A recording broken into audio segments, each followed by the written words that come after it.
Iran, Israel, America ಮಧ್ಯೆ ಹೆಚ್ಚಾಗ್ತಾನೆ ಇದೆ ಯುದ್ಧದ ಕಾರ್ಮೋಡ. ಯುದ್ಧ ಜೋರಾಗ್ತಾ ಇದೆ. ಹೊಗೆ ಕಾರ್ಮೋಡ ಎಲ್ಲ ಕಡೆಗಳಲ್ಲಿಯೂ ಕೂಡ.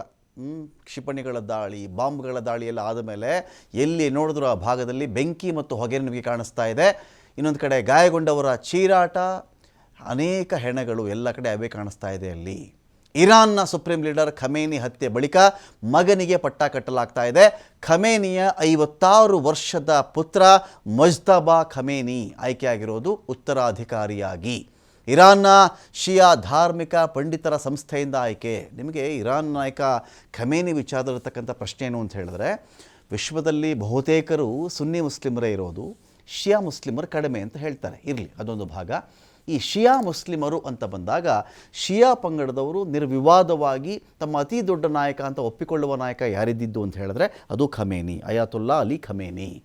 ಈ ಖಮೇನಿ ಕಥೆಯನ್ನು ಒಂದು ಕಡೆ ಇಸ್ರೇಲ್ ಆ್ಯಂಡ್ ಅಮೆರಿಕ ಮುಗಿಸಿ ಆದ ಮೇಲೆ ಇವತ್ತಿಗೂ ಶಿಯಾ ಮುಸ್ಲಿಮರ ಬಳಿ ಮಾತನಾಡಿದಾಗ ನಾವು, ಯಾರಪ್ಪ ನಿಮ್ಮ ಲೀಡ್ರ್ ಅಂತ ಹೇಳಿದ್ರೆ, ಇರಾನ್ ನಿಮ್ಗೆ ಇಷ್ಟನಾ, ನಿಮಗೆ ದೇಶ ಪ್ರೇಮ ಇಲ್ವಾ, ಹಾಗೆ ಹೀಗೆ ಅಂತ ಮಾತಾಡಿದ್ರೆ, ನಮಗೆ ಇರಾನ್ ಅನ್ನೋದು ವಿಷಯ ಅಲ್ಲ. ಪ್ರತಿಯೊಂದು ಧರ್ಮಕ್ಕೂ ಒಬ್ಬ ಧರ್ಮಗುರು ಅಂತಿರ್ತಾರಲ್ಲ, ಆ ಧರ್ಮಗುರುವಿನ ಸಾಲಿನಲ್ಲಿ ನಾವು ಶಿಯಾದ ಅತಿ ದೊಡ್ಡ ಧಾರ್ಮಿಕ ಗುರುವನ್ನಾಗಿ ನಂಬಿಕೊಂಡಿದ್ದು, ಒಪ್ಪಿಕೊಂಡಿದ್ದು ಅಯಾತುಲ್ಲಾ ಖಮೇನಿಯನ್ನು. ಇರಾನು, ನಾವು ಭಾರತದಲ್ಲಿದ್ದೀವಿ, ಇರಾನ್ ದೇಶದ ನಾಯಕ, ಅಲ್ಲಿನ ಅಧ್ಯಕ್ಷ, ಇದೆಲ್ಲ ನಮಗೆ ವಿಚಾರ. ನಾವು ಶಿಯಾ ಧಾರ್ಮಿಕ ನಾಯಕರನ್ನು ಒಪ್ಕೊಳ್ಳೋದು ಯಾಕೆ ಅಂತ ಹೇಳಿದ್ರೆ, ಆ ಶಿಯಾ ಪಂಗಡದಲ್ಲಿ ಅದು ದೊಡ್ಡವರು ಅಂತ ಅಷ್ಟು ಬಿಟ್ಟರೆ ನಮಗೆ ಬೇರೆ ವಿಚಾರಗಳ ಬಗ್ಗೆ ಪ್ರತಿ ದೇಶದಲ್ಲಿಯೂ ಪರ ವಿರೋಧ ಆಳ್ವಿಕೆ ಅಂತ ಬಂದಾಗ ಕೆಲವರು ಒಪ್ಪಬಹುದು, ಕೆಲವರು ಒಪ್ಪದೇ ಇರಬಹುದು. ಅಲ್ಲಿ ಆಡಳಿತ ಪಕ್ಷ, ವಿರೋಧ ಪಕ್ಷ, ಅವ್ರು ಮಾಡಿದ್ದು ಸರಿ ಇಲ್ಲ ಅಂತ ಕೆಲವರು, ಸರಿ ಇತ್ತು ಅಂತ ಕೆಲವರು ಹೇಳೋದು ಇದ್ದೇ ಇದೆ ಅಂತ ಹೇಳ್ತಾರಲ್ಲ, ಅಂತಹ ಶಿಯಾ ಧಾರ್ಮಿಕ ಪಂಡಿತರ ಸಂಸ್ಥೆ ಅಸೆಂಬ್ಲಿ ಆಫ್ ಎಕ್ಸ್ಪರ್ಟ್ಸ್ ಇದ್ದಾರಲ್ಲ, ಅವರೆಲ್ಲ ಸೇರಿ ಏನು ಮಾಡಿದ್ದಾರೆ ಇವತ್ತಿಗೆ ಅಂದರೆ, ಖಮೇನಿ ಇವತ್ತಿಗಿಲ್ಲ, ಅವರ ಮಗ 56 ವರ್ಷದ ಮುಜ್ತಬಾ ಖಮೇನಿಯನ್ನು ನಾವು ಆಯ್ಕೆ ಮಾಡ್ತಾ ಇದ್ದೀವಿ ನಮ್ಮ ಗುರುವನ್ನಾಗಿ, ನಮ್ಮ ಮುಖಂಡನನ್ನಾಗಿ ಅಂಥೇಳಿ ಆಯ್ಕೆ ಮಾಡಿರೋದಲ್ಲಿ ಇರಾನ್ನ ಪರಮೋಚ್ಚ ನಾಯಕನಿಗೆ ಅಂತಿಮ ನಿರ್ಧಾರ ಕೈಗೊಳ್ಳುವ ಅಧಿಕಾರ ಇದೆ. ಇದೀಗ ಮುಜ್ತಬಾ ಖಮೇನಿಗೆ ಏನು ಅಂತ ಹೇಳಿದ್ರೆ, ಇರಾನ್ ವಿಚಾರದಲ್ಲಿ ಏನೇ ತೀರ್ಮಾನ ಫೈನಲ್ ಸೈನ್ ಮಾಡಿ ಒಪ್ಕೊಳ್ಳೋದು ಯಾರು ಅಂತ ಹೇಳಿದ್ರೆ ಅದು ಮುಜ್ತಬಾ ಖಮೇನಿ, ಅರ್ಥಾತ್ ಅಯಾತುಲ್ಲಾ ಅಲಿ ಖಮೇನಿಯ ಮಗ. ಸದ್ಯಕ್ಕೆ ಇರಾನ್ನ ಸುಪ್ರೀಂ ಲೀಡರ್ ಯಾರಪ್ಪ ಅಂತ ಹೇಳಿದ್ರೆ ಅದು ಮುಜ್ತಬಾ ಖಮೇನಿ. ಇರಾನ್ ಎಲ್ಲ ವಿಷಯಗಳ ಮೇಲೆ ಅಂತಿಮ ಅಧಿಕಾರ ಇರುತ್ತೆ. ಸಶಸ್ತ್ರ ಪಡೆಗಳು ಹಾಗೂ IRGC. ಈ IRGC ಹೇಗೆ ಅಂದರೆ, IRGC ಇರಾನ್ ರಕ್ಷಣೆಗೆ ಎಷ್ಟು ಮಟ್ಟಿಗೆ ನಿಂತ್ಕೊಳ್ತಾರೋ ಬಿಡ್ತಾರೋ ಬೇರೆ ವಿಚಾರ. ಇರಾನ್ ರಕ್ಷಣೆಗೆ ಬೇರೆ ಸೈನ್ಯವೇ ಇದೆ. ಈ ರೆವಲ್ಯೂಷನರಿ ಗಾರ್ಡ್ಸ್ ಕಾರ್ಪ್ಸ್ ಇದೆಯಲ್ಲ, ಇವರೇನು ಮಾಡ್ತಾರೆ ಅಂದರೆ, ಈ ಧಾರ್ಮಿಕ ನಾಯಕ ಇದ್ದಾರಲ್ಲ ಮುಜ್ತಬಾ ಖಮೇನಿ, ಆ ಖಮೇನಿ ರಕ್ಷಣೆ ಅವರ ಜೀವನದ ಪರಮೋಚ್ಚ ಗುರಿ. ಈಗ ಈ ಅಯಾತುಲ್ಲಾ ಅಲಿ ಖಮೇನಿ ರಕ್ಷಣೆಗೆ ಅಂತ ನಿಂತ್ಕೊಂಡಿತ್ತು, ಕ್ಷಿಪಣಿ ಹಾರಿಸಿ ಹೊಡೆದಾಕ್ಬಿಟ್ಟು ಬೇರೆ ವಿಚಾರ.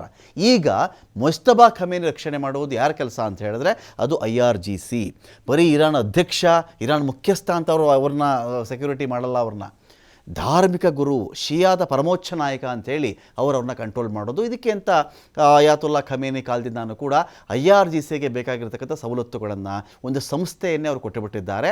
ಆ ಸಂಸ್ಥೆ ದೇಶದಲ್ಲಿ ಆಗಬೇಕಾದಂತಹ ರಸ್ತೆ, ಸೇತುವೆ, ಇಂಥ ಕಾಮಗಾರಿಗಳ ಟೆಂಡರನ್ನು ಈ IRGC ನೋಡಿಕೊಳ್ಳುವಂಥ ಸಂಸ್ಥೆಗೆ ಅವರು ಕೊಟ್ಟಿರ್ತಾರೆ. ಹಾಗಾಗಿ ಹಣಕಾಸಿನ ವಿಚಾರಕ್ಕೆ, ಭದ್ರತೆ ವಿಚಾರಕ್ಕೆ, ಆಹಾರದ ವಿಚಾರಕ್ಕೆ, ಸಂಬಳದ ವಿಚಾರಕ್ಕೆ, ನಿವಾಸಗಳ ವಿಚಾರಕ್ಕೆ IRGCಗೆ ತಲೆನೋವು ಇಲ್ಲ.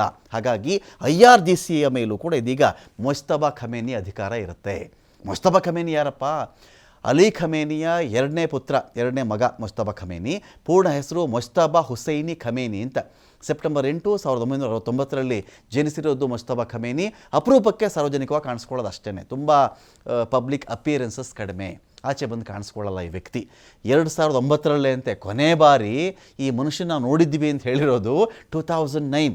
ಸಾರ್ವಜನಿಕವಾಗಿ ನಾವು ನೋಡಿದ್ದೀವಿ ಅಂತ ಹೇಳಿರೋದು 2009ರಲ್ಲಿ. ಹತ್ತತ್ರ ಇನ್ನೊಂದು 3 ವರ್ಷ ಕಳೆದುಬಿಟ್ರೆ, 3 ವರ್ಷ ಕಳೆದ್ರೆ 2 ದಶಕ ಆಗಿಬಿಟ್ಟಿದೆ ಇರಾನ್ನಲ್ಲಿ ಜನ ಈ ವ್ಯಕ್ತಿಯನ್ನು ನೋಡಿ. ತಂದೆಯಂತೆ ಸಾರ್ವಜನಿಕ ಭಾಷಣ ಮಾಡಿ, ತಂದೆ ಏನು ಮಾಡ್ತಾಯಿದ್ರು, ಯಾರನ್ನ ಚೀಟಿ ಕೊಟ್ಟುಬಿಟ್ರೆ ಖಮೇನಿ ಆ ಚೀಟಿಗೆ ಉತ್ತರ ಕೊಡ್ತಾಯಿದ್ರು ನಿಂತ್ಕೊಂಡು. ಆ ಥರ ಚೀಟಿಗೆ ಉತ್ತರ ಕೊಡಬೇಕಾದ್ರೆ ಟೇಪ್ ರೆಕಾರ್ಡ್ರಲ್ಲಿ ಬಾಂಬ್ ಇಟ್ಟುಬಿಟ್ಟು ಕೊಲ್ಲೋ ಪ್ರಯತ್ನ ಮಾಡಿತ್ತು ಇರಾಕ್, ಅದು ಬೇರೆ ವಿಚಾರ. ಆದರೆ ತಂದೆ ಥರ ಭಾಷಣ ಮಾಡಲ್ಲ, ತಂದೆ ಥರ ಸಾರ್ವಜನಿಕವಾಗಿ ಕಾಣಿಸ್ಕೊಳ್ಳೋದಿಲ್ಲ. ಇಸ್ಲಾಮಿಕ್ ವಿಚಾರಗಳ ಬಗ್ಗೆ ತುಂಬ ಜ್ಞಾನ ಇದೆ. ಮಧ್ಯಮ ಹುದ್ದೆ ಧಾರ್ಮಿಕ ಪಂಡಿತರಾಗಿ ಪರಿಚಿತರಾಗಿರೋದು ಮುಜ್ತಬಾ. ಇರಾನ್ ಇರಾಕ್ ಯುದ್ಧದ ವೇಳೆಯಲ್ಲಿ ಇರಾನ್ನ ಸಶಸ್ತ್ರ ಪಡೆಗಳಲ್ಲಿ ಸೇವೆ ಸಲ್ಲಿಸಿರೋದು. IRGC ಜೊತೆಗೆ ದೀರ್ಘಕಾಲದ ಖಮೇನಿಯ ಸಂಬಂಧ ಇದೆ. 2019 IRGCಯನ್ನು ಭಯೋತ್ಪಾದಕ ಸಂಘಟನೆ ಅಂತ ಅಮೆರಿಕ ಘೋಷಣೆ ಮಾಡುತ್ತೆ. ಇದೀಗ ಖಮೇನಿ ಬಳಿಕ ಮೊಜ್ತಬಾನನ್ನು IRGC ಬೆಂಬಲಿಸ್ತಾ ಇದೆ. IRGCಯಿಂದಲೇ ಧಾರ್ಮಿಕ ಪಂಡಿತರ ಗುಂಪಿನ ಮೇಲೆ ಭಾರಿ ಒತ್ತಡ ಕೂಡ ಇತ್ತು. ಒತ್ತಡ ತಂದು ಮೊಜ್ತಬಾರನ್ನು ಆಯ್ಕೆ ಮಾಡುವಂತೆ ಮಾಡಿರೋದು IRGC. ಆದರೆ ಮೊಜ್ತಬಾ ಖಮೇನಿ ಆಯ್ಕೆಯಿಂದ ಮತ್ತೆ ಸಂಘರ್ಷದ ಭೀತಿ ಒಂದು ಕಡೆ ಜಾಸ್ತಿಯಾಗಿದೆ.